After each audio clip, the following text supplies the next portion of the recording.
El tema de esta semana corresponde a la fase 2, semana 5 y se llama reflexión y refracción de la luz.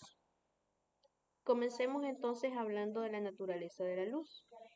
Se define como una onda electromagnética que propaga energía sin propagar masa y que es fundamental para toda clase de vida sobre nuestro planeta.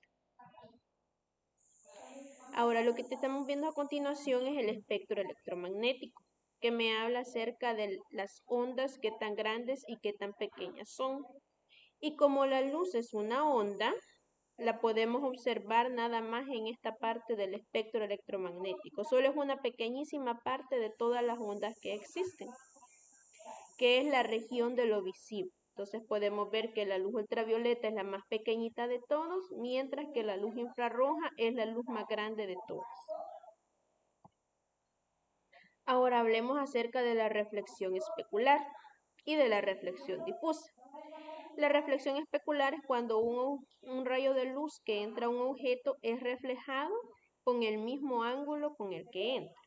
Me explico mejor. Acá tenemos un espejo y en este espejo está entrando un haz de luz o un rayo de luz. A este le vamos a llamar haz incidente. Este rayo de luz va a salir. Le vamos a llamar haz reflejado. Ahora bien, aparte de eso, vamos a analizar que la división que hay entre ellos dos, entre los dos ángulos, entre los dos rayos, le vamos a llamar normal y siempre va a formar una perpendicular con la superficie. En este caso, la superficie es el espejo y está de forma perpendicular, es decir, que está formando un ángulo de 90 grados con la superficie. 90 grados. Ahora bien, este haz incidente entra con cierto ángulo de inclinación. A este ángulo le vamos a llamar ángulo de incidencia. Y el ángulo con el que sale el haz reflejado se llama ángulo de reflexión o de refracción. Entonces, estos dos ángulos para un objeto plano, que es donde se da la reflexión especular en objetos planos, para un objeto plano el ángulo de incidencia va a ser igual que el ángulo de reflexión. Es decir, que si este ángulo mide 50 grados, este otro ángulo también va a medir 50 grados.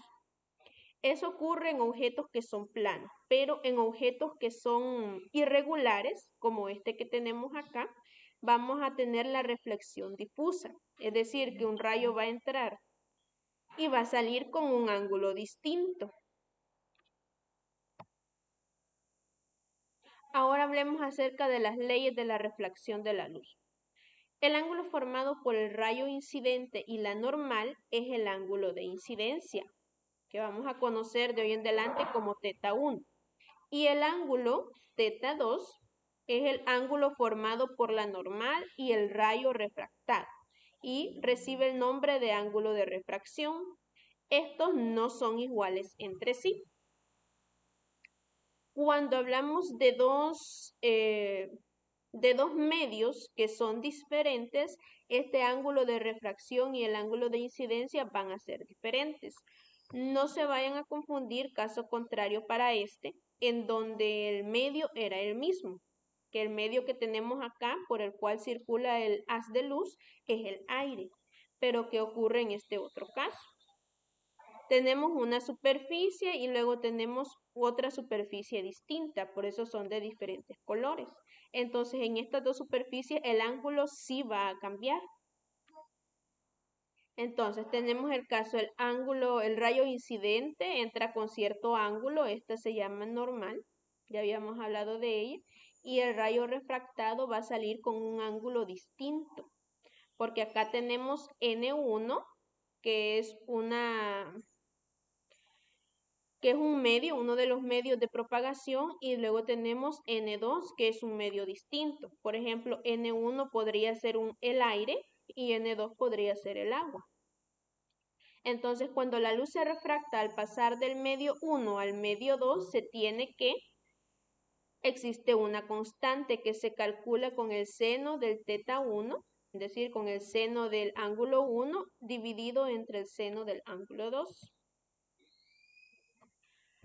Hablemos ahora de fórmulas, que son estas fórmulas las que pueden utilizar a la hora de resolver los ejercicios. La primera fórmula involucra la velocidad de la luz en diferentes medios y me dice que cuando la luz sufre refracción al pasar de un medio 1 con cierta velocidad a otro medio donde se propaga con otra velocidad, se tiene que, porque la velocidad de la luz va a depender del medio en el cual se propague.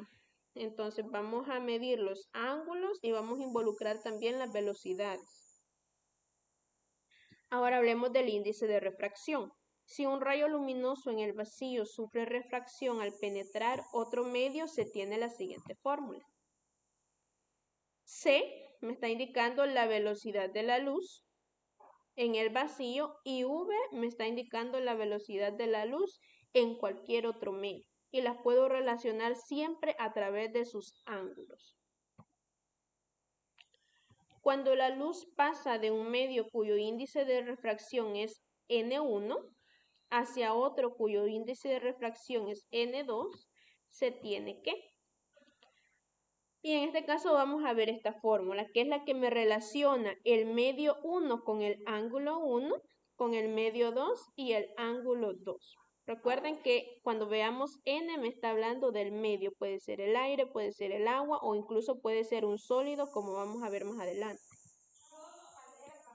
Ahora hablemos del índice de refracción del medio en cuestión, es decir, el índice de refracción, que llamamos N, en un medio material es el cociente entre la velocidad de la luz en el vacío y la velocidad de la luz en el medio, y se relacionan mediante esta fórmula.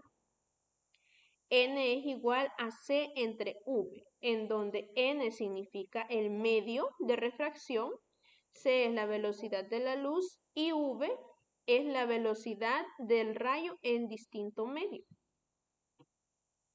Ahora, en cuanto a las tareas de la semana, tenemos el primer ejercicio.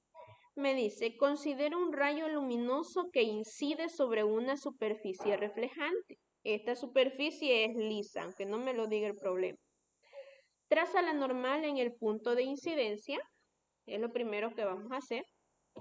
Traza la normal en el punto de incidencia, literal B, el ángulo de incidencia y el ángulo de reflexión, y literal C, traza el rayo reflejado. Lo que vamos a hacer acá es lo mismo que estaba en las primeras imágenes, que es donde estaba dibujada la normal, donde estaba dibujado el rayo que entraba y el rayo que salía. Nada más, la única diferencia es que ahora el objeto está inclinado, pero ustedes pueden hacer de cuenta que el objeto está completamente plano, es decir, puesto sobre una superficie. Entonces acuérdense también que la normal siempre va perpendicular al objeto que está reflejando, es decir, formando un ángulo de 90 grados. También acuérdense que el rayo que está siendo reflejado va a tener el mismo ángulo de inclinación que el rayo incidente, es decir, que este también va a medir 40 grados. Y así sucesivamente. Después de eso tenemos la velocidad de la luz en un diamante. Un diamante es un objeto sólido y la luz también se puede propagar a través de él. Me dice que el diamante tiene un índice de refracción de 2.5 y me pregunta cuál es la velocidad de la luz en el diamante. Toma en cuenta que la velocidad de la luz es 300.000 kilómetros sobre segundo. Ahora, la fórmula que vamos a utilizar para este problema es la última que vimos, que me dice N es igual a C entre V.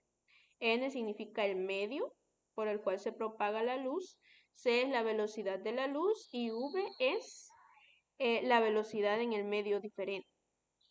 Vamos a modificar la fórmula, porque lo que me está pidiendo es la velocidad. Entonces, velocidad es igual a la velocidad de la luz entre el índice de refracción del medio. Entonces, sustituimos los datos. La velocidad de la luz es 300.000 kilómetros sobre segundo entre 2.5, que es el índice de refracción del diamante. Y esto me va a dar la respuesta de 120.000 kilómetros sobre segundo.